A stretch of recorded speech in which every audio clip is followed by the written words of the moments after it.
Hey everybody, it's B Diz the Rockstar, part of SuperObvious. In this video, we're talking about Dying Light 2 Stay Human. Let's go. The game starts with our character Aiden doing some running around with Spike, who was a really cool character in the first game. He even mentions Kyle Crane, who was the character we played as in the first game, which was a great nod. When Aiden is sleeping, we see these pieces of his past with his sister Mia, who were subjects to this guy named Dr. Walt, and Aiden feels like he is the one who can help him find his lost sister and make him pay for what he has done. As soon as we get to the main area of the game, we are called a pilgrim because we have traveled a very long way, like thousands of kilometers, and pilgrims are not respected by the locals, borderline hated. As soon as we get into the first community area, we are attacked, hung, and almost die, but are saved by a guy named Hacken. Everybody in the community wears these biomarkers, which are these bracelets that monitor your level of infection. Not having one of these is a huge red flag, just as serious as if you were infected. Hacken vouches for us and has an idea to where we can get a biomarker, and it's at a GRE hospital that is heavily infected. After getting the biomarker, you keep in contact with Hacken throughout the missions as you play the game. You're introduced to different groups. One are the Peacekeepers, or the PKs, who look kinda semi like how law enforcement could have looked before the whole world went to shit. They seem more focused on control and violence. We have another group who want to defend themselves and take out the PKs so they don't have to worry about their threats being in the way. There's also bandits, who are a bunch of savage mofos that are constantly in the way and pretty easy to take out if you're decent with the combat system of the game.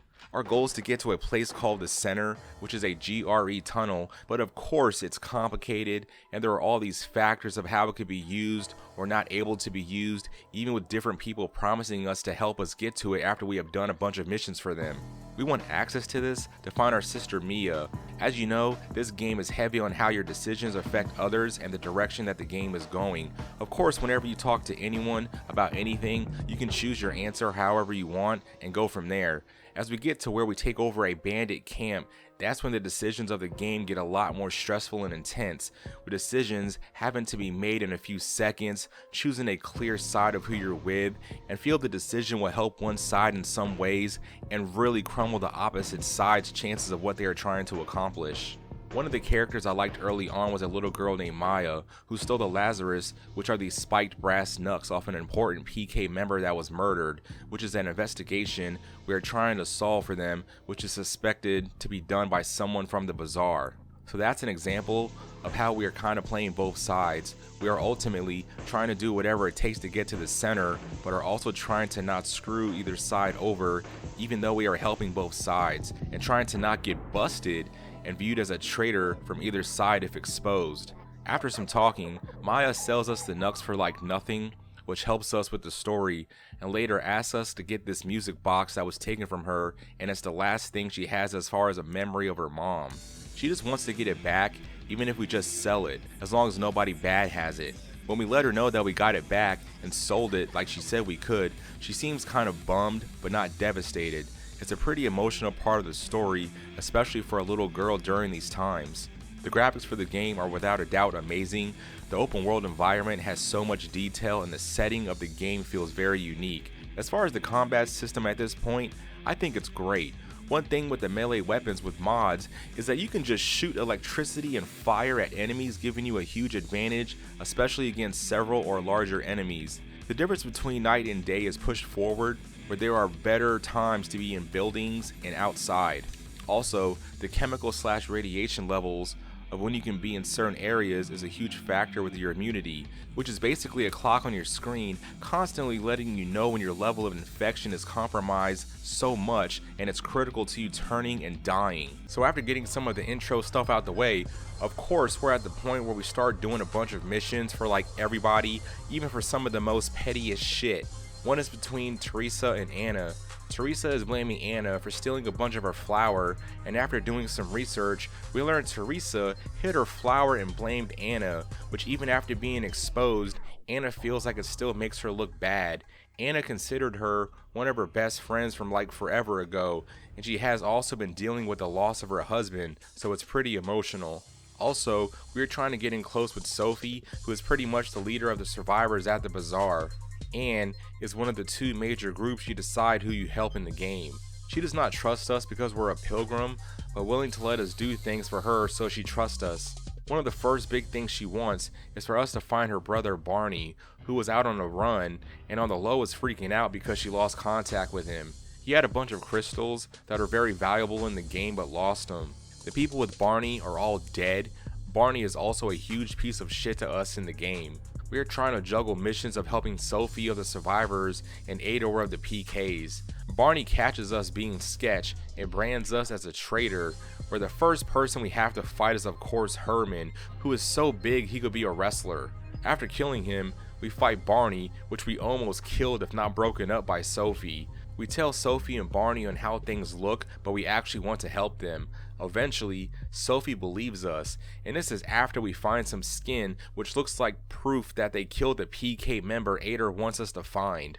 There is a guy named Hubert who is in debt with Dodger for being a freaking idiot. We get to a certain point in the game where Roberto, the guy that is a tech creative genius but can't complete simple speech and sentences to save his life. He gives us these bombs to blow up a PK windmill, which will completely screw them over and also make the center vulnerable for us, which is like the thing we've been wanting to do this whole time. After that is done, the PK kill Alberto and he wants us to tell his son that he is proud of him. Hakon makes us choose another big decision to go to the center now when we have the chance and we may never get again, or go back and tell Vincenzo the message his pops wanted us to tell him so he has some good closure. Something that I knew was going to happen was that Hakon kind of screwed us over with being dishonest, that he was going to try to quote unquote help us, and he is shot by an arrow and it's by a character called Sniper who is a night runner and seems to be seeking revenge on him. We get to the center where we come across the PKs and we have some power issues that have to get fixed.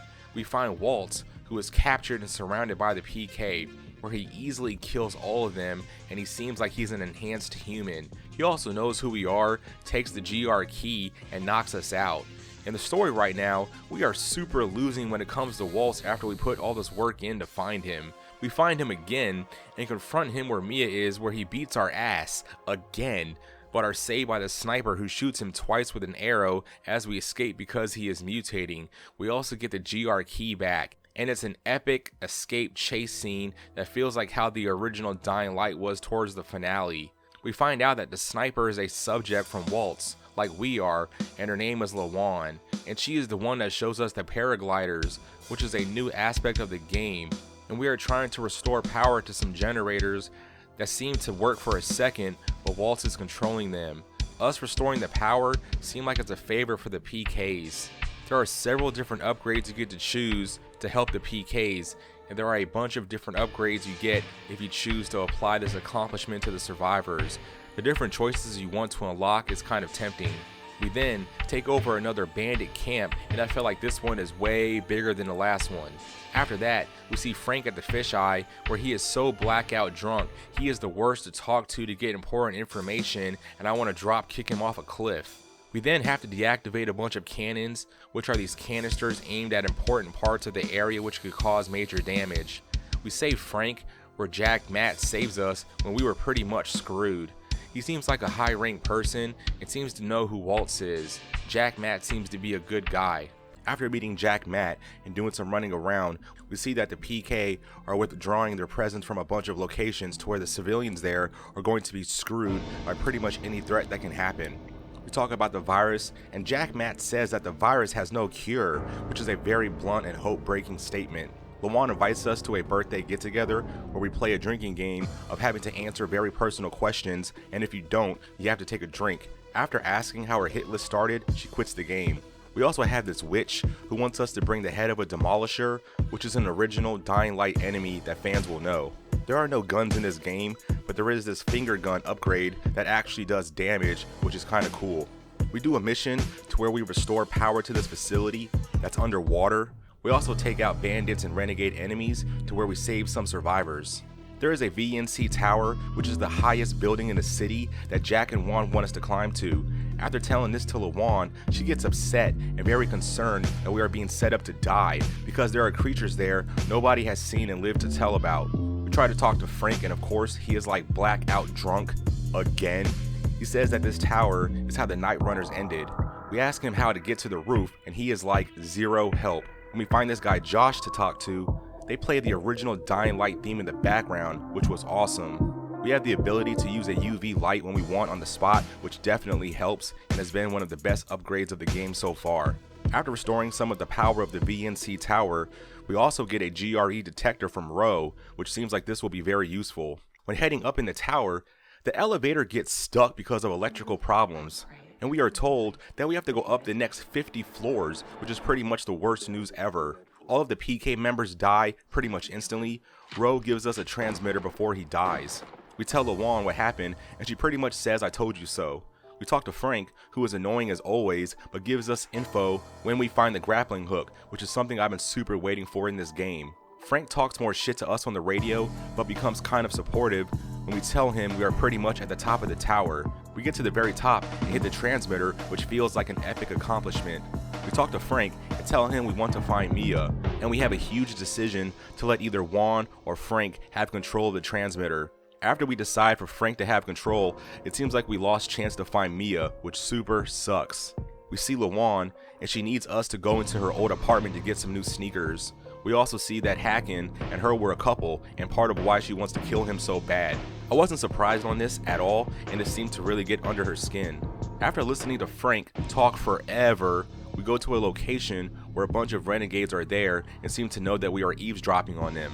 During this, Aiden seems to turn and easily kills all the enemies with his bare hands. We go to a church where we talk to Hacken, who wants us to give him the GRE key.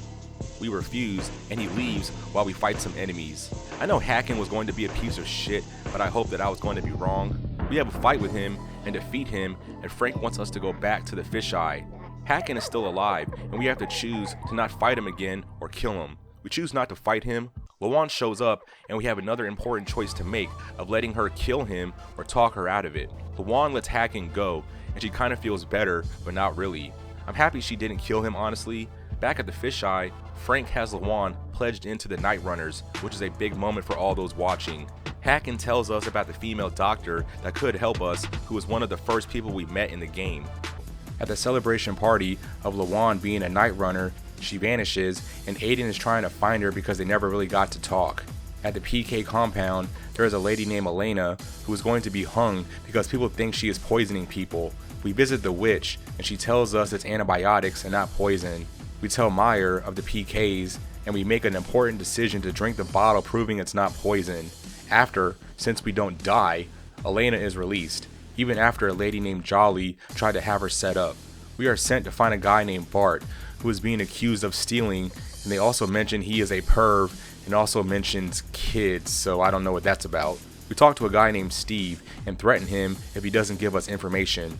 We find Bart, and agree to tell the PKs we killed him. A bunch of bounty hunters show up, and we have to kill him. We report the news to Meyer, after we talk to a guy named Albert who gives us a book on code breaking and ciphers. We find a woman named Margaret who tells us to where we can find a specific herb that grows in toxic waste called the recluse, which can save Ader, who is fatally injured. We have to make a double big decision on telling Adar's doctor and a woman named Patricia where we got the herbs from, and choose whether to give him the ones to help him or kill him. We double check with Lawan about the petals and give Adar the small ones like we were told to do before. We take out some of the renegades and find Pinchenko, who looks like he has been getting tortured. He helps us get in contact with Veronica, who is a doctor and knows about the GRE database, and since we have the GRE key, she seems like she can help us find Mia. She also said Barney acted like a bitch when getting his injuries fixed, which was kind of funny. She tries using our GRE key to gain access, but of course the power is out and we have to restore it. She gives us a shot to help us dealing with the chemicals, but it's kind of temporary. We get the power on, and she gets trapped in the elevator and starts super freaking out because she is claustrophobic and having a breakdown. We restore the power and talk as we head further underground. After trying to continue underground, we see a certificate that shows Veronica has been lying to us because she is a director, which means she is a super higher up and not just a mid-range doctor like she claimed a little bit ago. She tells us how she lost her son while working down here, and it's actually pretty sad. We get stuck in a decontamination room where we take one of the shots to help us. Veronica helps us go through a bunch of info on Mia, Aiden, and Walt, but tells us almost pretty much nothing, except there is another location we need to check out for more answers. Veronica tells us there's another missile strike on the way. We warn Frank to evacuate everyone, which he actually does. He must not be blackout drunk for once. We take out a bunch of renegades, and Veronica lets us know she is freaking out again and is captured by Walt. We escape from him, and Aiden temporarily turns and instantly kills Veronica, which is a sad moment. Walt gets the GRE key back, and we see the missile strike that we knew was going to happen, and we have a plan with Lawan and head back to Frank. After talking to Frank on our next move, we turn again. After Frank gets shot by a poison arrow by the renegades, we are going to take it to Margaret and also chase a truck that's getting away. We give Frank the antidote and he recovers. We are chasing the truck leading to the stronghold, and it's a very intense chase. It parks in a spot owned by the renegades, while there are some PKs that want us to find a woman named Kareen, but she has joined the renegades. We get into the truck Steve is driving and takes us to the stronghold camp. Lawan lets us know that Frank seems to be doing okay. After killing a bunch of guards, we get into this big room where we meet Chris Williams, aka Connell, and tell him about the attack on Frank. We have to make a big choice to believe Williams or Matt on what happened. When we choose to believe Williams, Matt threatens to kill us. Alright, fine. Help me stop Walt. You're dead, Aiden. I'll kill you both.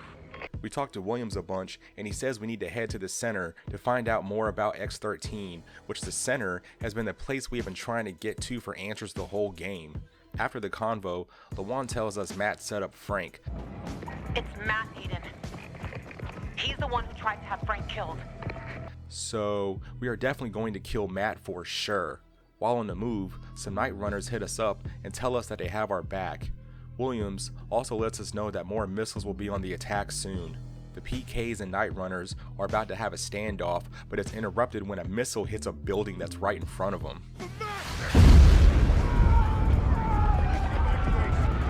We are paired with Hacken to go after Walt to get the GR key back because he could keep shooting missiles destroying the city. We turn again, have a slight flashback, and wake up not far from where we just were. While moving around, we're at the point where we're turning back and forth between being infected and human in a second and are completely unstable by the time we get to the X-13 entrance. We meet Lawan, and we find this huge tunnel where we see enough supplies that would save so many people for like a lifetime. Right after our discovery, Lawan gets shot with an arrow.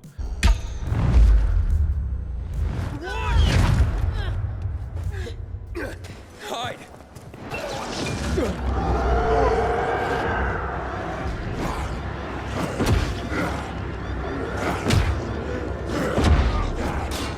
We turn again and kill all the enemies in the area.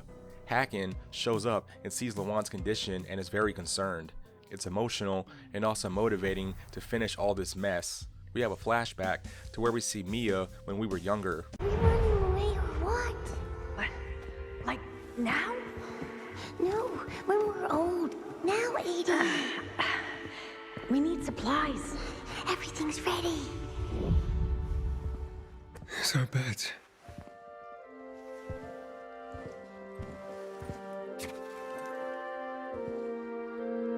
Why can't I remember taking this photograph? Also, more of how we were being experimented on. We continue to a room just in time to see Walt carrying someone that we think is Mia. We confront him about Mia, and Walt says Mia is his daughter. We fight Walt, and he transforms when injecting himself. Then we fight him again as he injects himself again. Then we fight him again when we see Mia, who tries to give us a GRE key to stop the missile launch, but Walt makes a fall into lava, destroying it, which is an epic fail for us.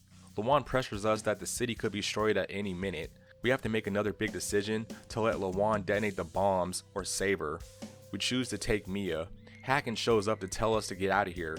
We take Mia and get out of the area. We see a bunch of different text updates, and everything for the most part seems okay. Spike goes to the bar and gets a bunch of updates from the bartender. Mia didn't seem to make it, which is very sad since the game's objective was to find her and rescue her. We actually see Aiden and Lawan as they go on their travels together, and that's the end of the game. Of course, there is a lot more that goes on. Like and share the video, comment below, and let me know what you thought about the game, and subscribe to the channel for more content, and I'll see you guys in the next one. Totally for sure.